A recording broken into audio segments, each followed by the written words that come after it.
In this lecture, we are going to learn how to overload minus operator.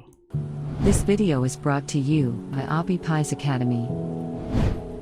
So, we will learn overloading minus operator.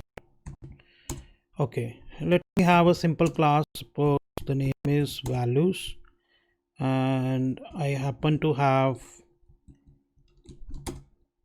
a property with the name A or something.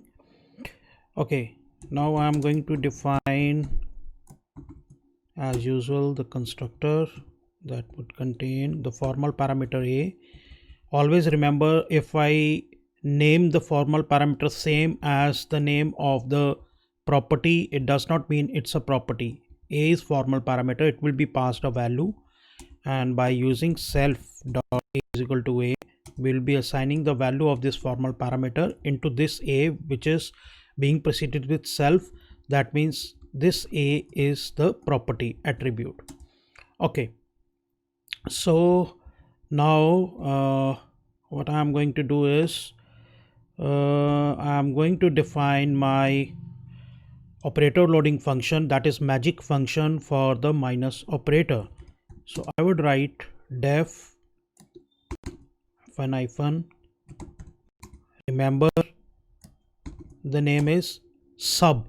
Like when we wanted to overload plus operator, we were supposed to use a method with the name add double underscore add double underscore. Now in case of overloading of the minus symbol minus operator, we are supposed to use double underscore sub double underscore.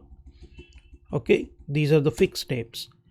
And double underscore sub double underscore add double underscore gt double underscore. We have already studied about how to overload greater than operator also. Okay, fine. Now here what I am going to do is I will return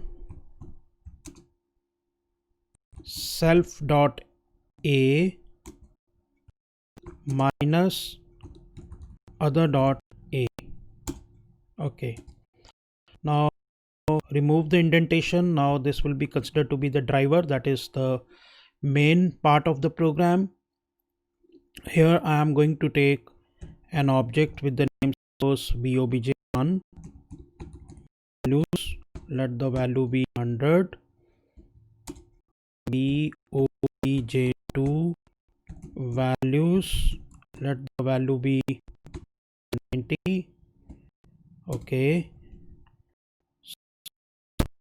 print VOBJ1 minus VOBJ2.